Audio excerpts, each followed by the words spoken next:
Welcome back to another episode of Hermitcraft in the darkness that is my base.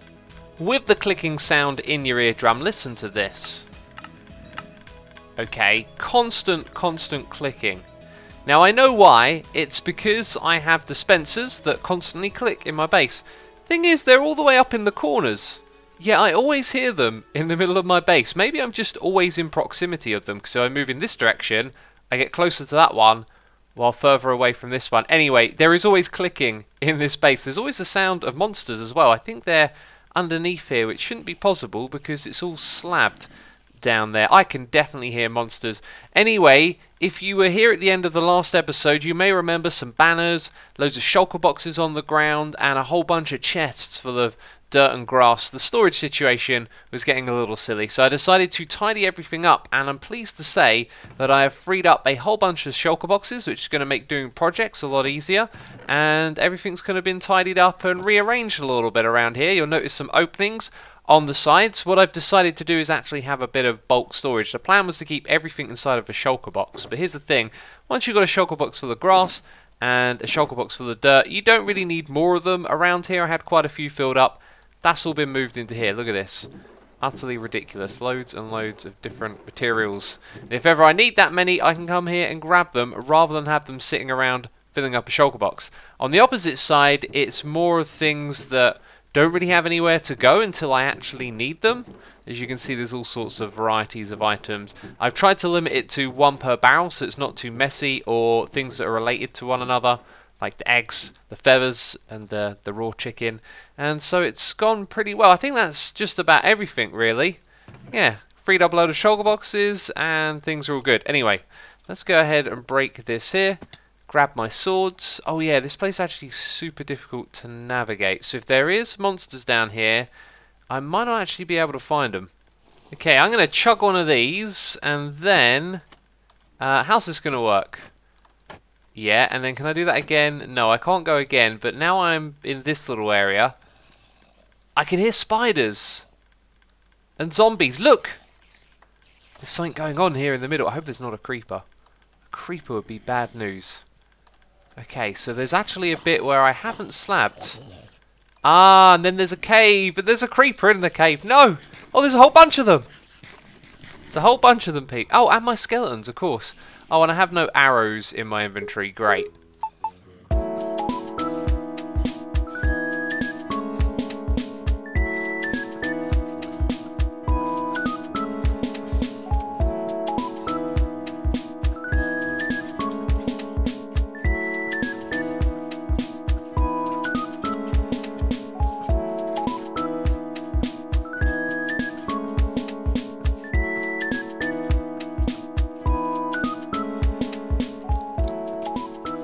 Whoa. Okay, there were a lot of mobs in here. Oh, is that like a cluster of them? Oh, this might make them explode. But they didn't. How many are in here? Oh, spider cluster. Haven't seen that in a long time. Didn't we have 4 of these skeleton horses? Maybe one fell when I was shooting them here. So this used to be where the beacon was, and I guess I forgot to put torches in here. And we had a whole army of mobs in there. Crazy. Let's throw in a couple of sea lanterns, and that should sort out the light level in here. Well, that takes care of that noise problem in the middle here, and I guess that would affect the rates of our mob farm, but not by much. I mean, here's the other thing. Do I even need to worry about that anymore? Oh, apparently this isn't all filled up. Oh, wow. There might have actually been something wrong with this then.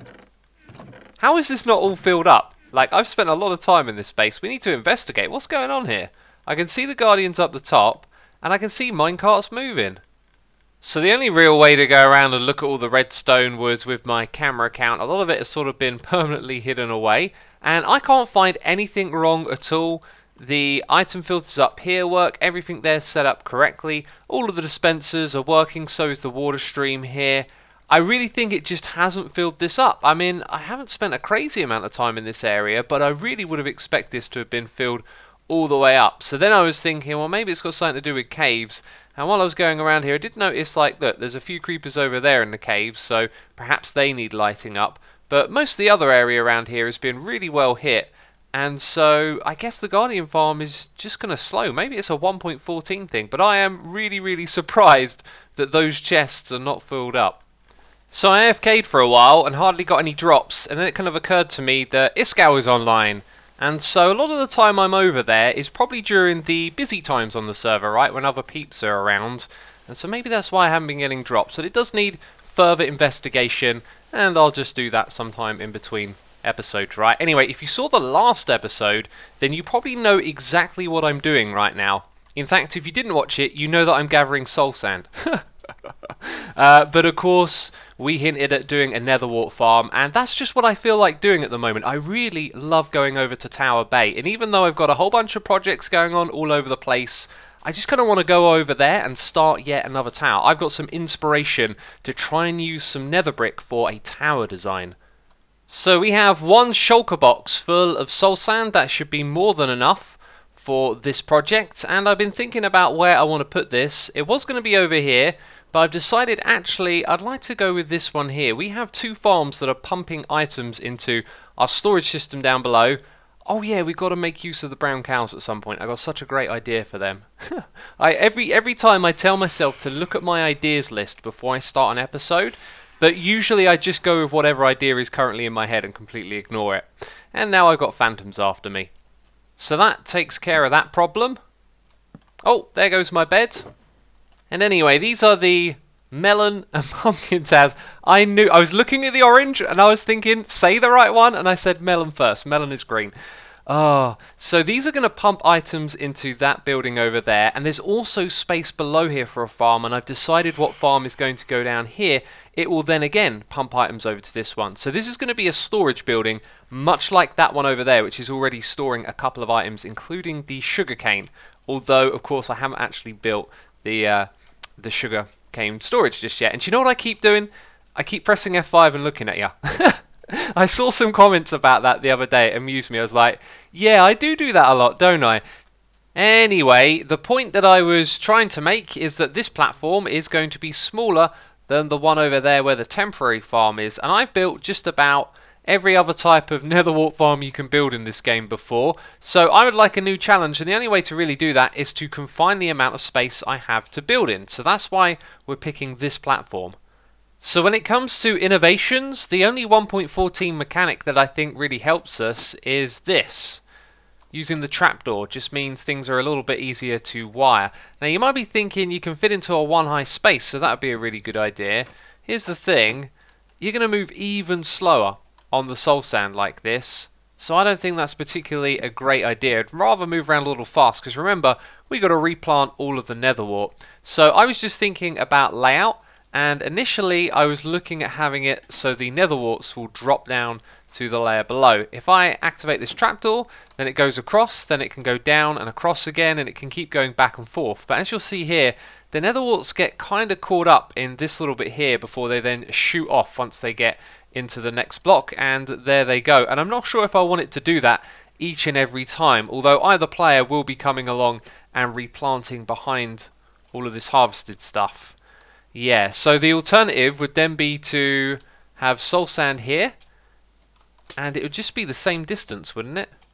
We would actually lose out if we had trapdoors every floor. So there is one test for me to do, is to see if that netherwart gets destroyed, because if this were crops and water were landing directly on top of it, it would get destroyed. So when the water lands down here, it doesn't actually destroy the netherwart. So we've only got one minor setback, which is that the netherwart takes a bit of time to get across. But either player, like I said, will be going in there and harvesting, replanting. I'll be going in there and replanting, so I'll pick up any that get left behind.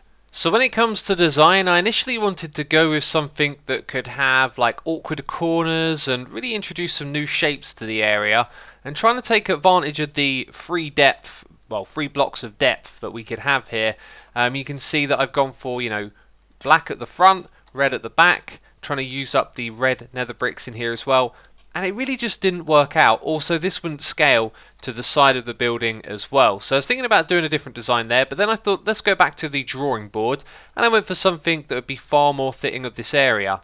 So we have our wall back there, which is made out of nether brick, but it's got these red nether brick strips that kind of pop because we've left this space right here between the blocks, and although it's relatively flat, it has a really nice charm to it.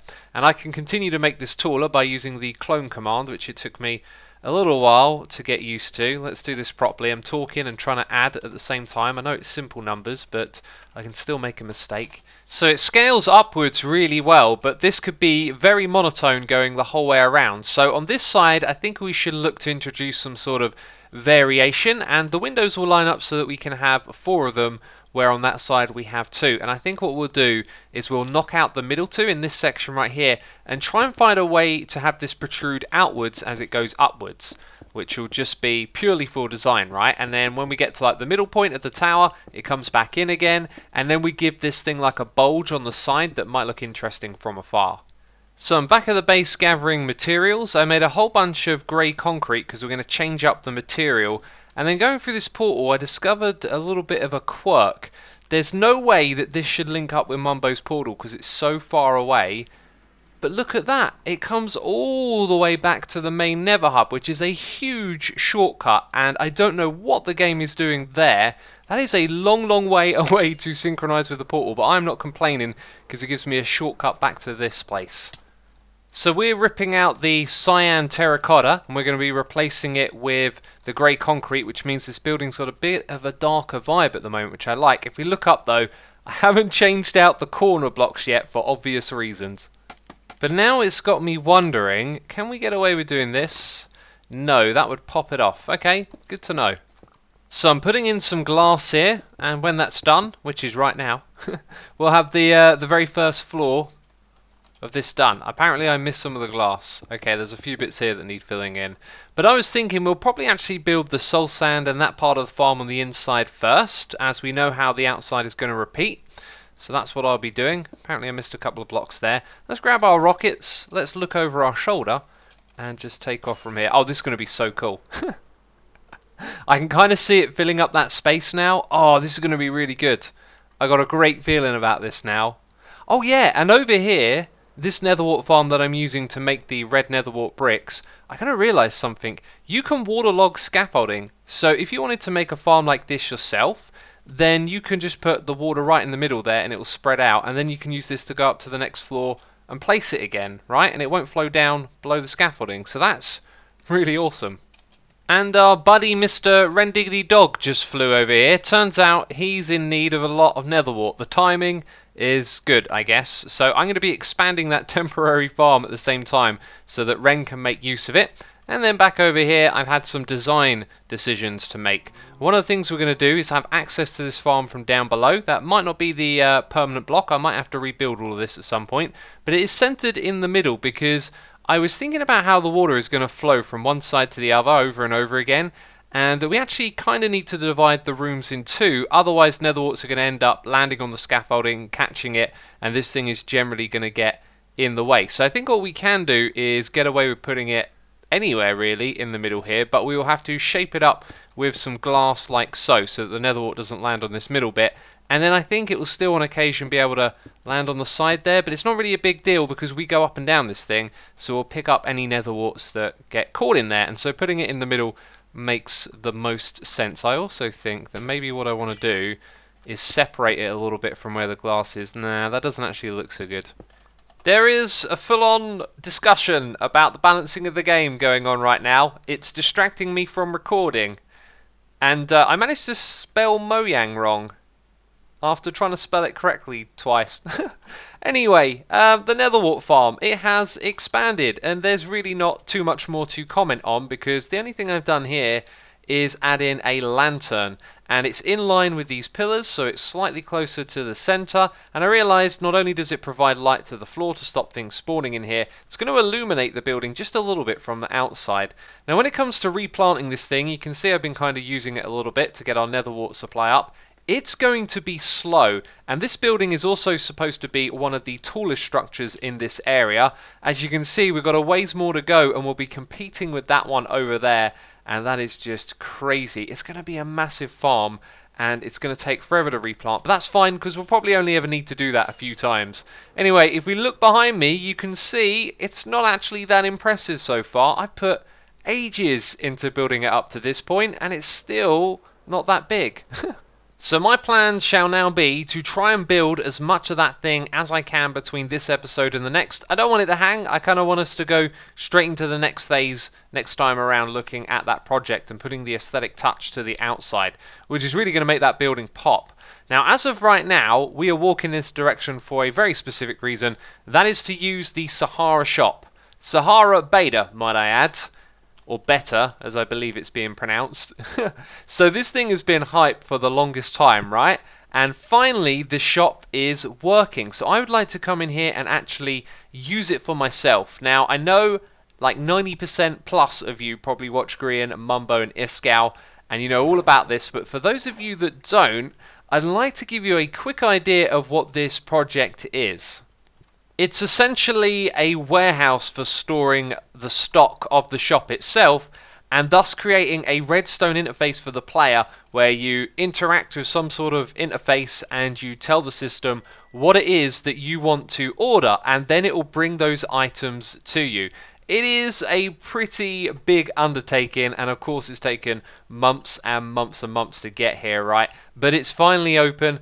I'm going to give this thing a shot. So let's head back on into the shop and see what we can purchase.